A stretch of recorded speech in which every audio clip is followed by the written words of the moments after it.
Hello guys and dolls, and welcome back. It's me, Cora. I am super excited about today's video just to finally show you guys my hair that maybe some of you didn't even know that I had changed. If you follow me on social media like Instagram, Facebook, Twitter, things like that, you already know I changed my hair. I changed it about a week ago and I got a lot of questions about why I would do that, or not like why would you do that, but like, you know, just why I changed my hair color. A lot of people are like, I thought you were gonna stay blonde, and I'm kind of of two minds with this. While I know that I don't owe anyone any explanation what I do with my own hair, because of the nature of what I do, like we talk about beauty products and makeup products and hair, blah blah blah, so it's only natural for people to be curious. And also I just kind of want to talk to you guys about, you know, what we used on my hair and stuff like that, because I know I'll have questions, so I can kind of just direct people to this video. Just in terms of why I changed my hair color, the blonde was never intended to be something permanent. As you guys remember, when I first dyed my hair, it had more of like an orange tint to it. It was actually purposeful. It was done with a Pravana neon dye that we had diluted, and so it gave me this cool like strawberry blonde on acid kind of look. It was really cool, but the problem is because it was a neon dye and it was an orange tone, we used both orange and yellow, and those both faded to green. Just over that blonde hair, it was like platinum underneath. If you guys didn't know that, some of you were concerned that like I had bleached my hair and it just turned brassy. Like, no dude, my hair was platinum underneath that. And when it started fading to green, I obviously did not like that. It sort of looked like that chlorine green, and it was just really unattractive. And it's funny too, because once I was blonde, I started like really noticing the undertones of other people's hair and being like, oh, she's got good blonde. So I wanted to get the green tint out. I did try a couple of things, like using like a purple shampoo or something, just to try to see if that would make it even like a lavendery blonde. That would have been cool and fine. That still made it more green. Just I think the blue tone and the purple, you know, affected with the green that was already there, and the yellow dye that had been in there. So just overall, there was kind of no choice. I kind of had to have this color removed or dye over to do something. I went back to the salon and we went ahead and did a very gentle bleach bath on it to remove any of the remnants of color, and that left me with a very platinum color of hair. Now I noticed that over about 2 weeks my hair started to turn a little bit yellowish, as platinum hair is wont to do, but I was in a situation where I really couldn't put a purple shampoo over my hair because it would have turned green again, or it might have turned green. I didn't even know. I wasn't gonna risk it.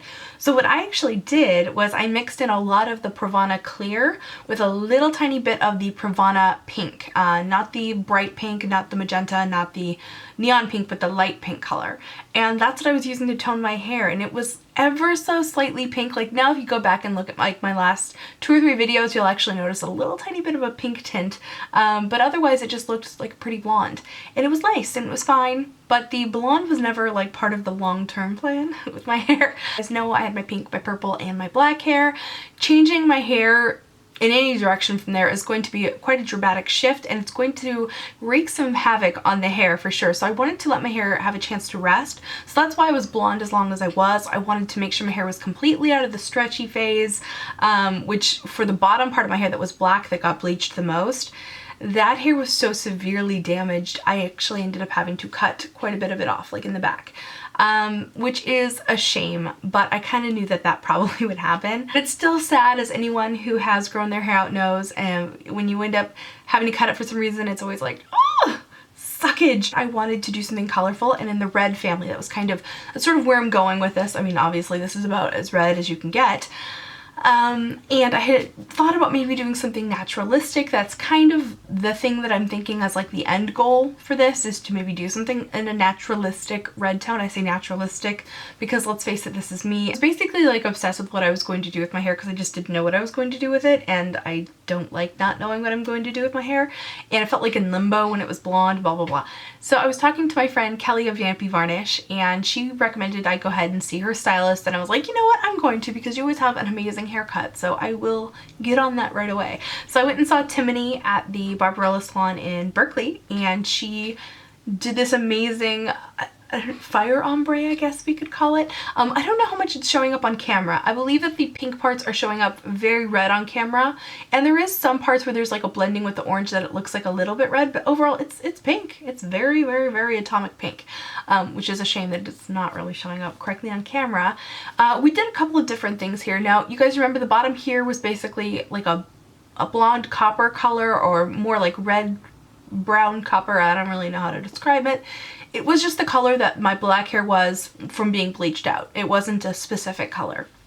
So we decided to go over the hair with a copper red dye, and then on top of that we went over with a special effects color. I think we used Napalm Red, if I remember correctly. It's sort of like an orangey red type color. It was really gorgeous. It gives it such a nice like glossy shine. I also want to mention, for those of you who are not familiar with special effects dyes, they don't damage or compromise the hair in any way, shape, or form. If anything, they just make them look and feel healthier and shinier, because it's basically just a stain and a gloss that goes outside of the hair shaft, whereas traditional dyes actually open up the hair cuticle and go into the hair shaft. So that's the difference between those. And yeah, I'm quite happy with this. I think that if anything, it might be a little more cherry red that I wanted to go, or a little bit more like on the burgundy side in terms of this initially how it looks. So I think I might let that fade out and then go over the top of that with some special effects in like an orange color, because that will give it a nice like glossy copper type tint to it. But overall, I do really like it, and it's a shame because we did have to cut hair off. When we did the permanent color, we only used a level 10 developer, so there was no more compromising of the hair. However, just the past damage, I had bits back here. In fact, a lot of it is still actually here, where the hair just got completely wrecked from being bleached. You can see how, you know, how messed up that is. Maybe, I don't know. But I knew that I was going to have to cut a significant amount off eventually, so I figured might as well just do it now and, you know, have a fun little shortcut for a while. Of the top portion of the hair, the first thing that we did was she put in a filler. I don't know exactly what color it was kind of yellow toned. I don't know if that was like a gold filler or whatever. I was just like along for the ride. So she put that in through all of the parts of my hair that were pre-bleached. She put it through all the way through my bangs actually, and to about here in the rest of my hair, so a couple of inches. And what that did is it acted as something for the permanent dye to go on top of. Then over the fill color, we put a permanent dye. This, I believe, was the same permanent dye that we did here on the bottom. Of course, it looked completely different on my top hair because the hair up here was virgin hair and then bleached hair, so it came out much lighter, which was good because we were going for this lighter look. And we only put that dye of the permanent dye to about here, just to give me a little bit of like a little shadow, a little depth in the top portion. I really like that look when there's a rooted look. And in terms of my actual previously virgin hair, it took the color beautifully. You can see that this color is almost identical to this down here. And so what I'm thinking is that I'm going to maybe slowly grow out the darker red. I don't know, we'll see. I don't know what I'm gonna end up doing with it. I might get antsy and have her try to dye some of this part a little bit darker just to get that process started, because I do like the way that a nice rooted hair looks. I just think it looks fabulous. I just love it. And it's very popular right now, so I'm not the only one who feels that way. So after she put like the permanent color in through like this general section here, then what we did is we took a combination of, I think it was High Octane Orange and Nuclear Red, or it could have been Napalm Orange, I don't remember. She mixed this, so I don't really know exactly. And so we mixed those together to get the color that you see here in the orange part. That was placed both over the part that had been dyed with the permanent color, and then over to obviously about like this much, and then she blended in the, what is this, Atomic Pink, my favorite color ever of all time, my favorite hair dye. I just decided to do some of the pink because I felt like all orange and all red all over the place was just not my MO, and I kind of like the idea of just adding a little pink in there. I think it gives it a little bit of a fun look. It definitely pops really nicely against this darker base here. Unfortunately, I think on camera it just looks red, and that's a shame because it looks so freaking cool in person. I've tried taking a million photos of it, but because it's so neon, it just won't take. Here, I'm gonna adjust the lighting here. What does that look like? I don't know. It's like really painfully bright. Here, when I definitely have the lighting low, you can see more of the pink, but this lighting looks really gross and I don't like the way that's not, no.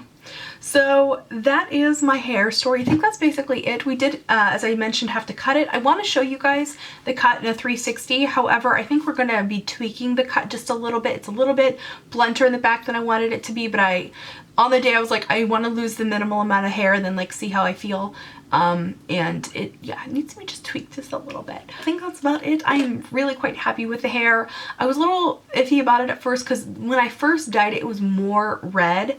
and I definitely wanted it to be orange and hot pink. And again, it's like frustrating because I think on camera it's looking a little bit on the red side, but as it fades, hopefully that will change, or you know, we could always do this and then you can kind of say, oh, it's orange. It's, yes. Anyway, I hope that you guys are having a wonderful day. I'm going to have my monthly favorites up for you guys tomorrow, and that's about it. I hope you're having a great day. I'll see you then. Remember to be vintage or tacky, just be yourself. See you, bye.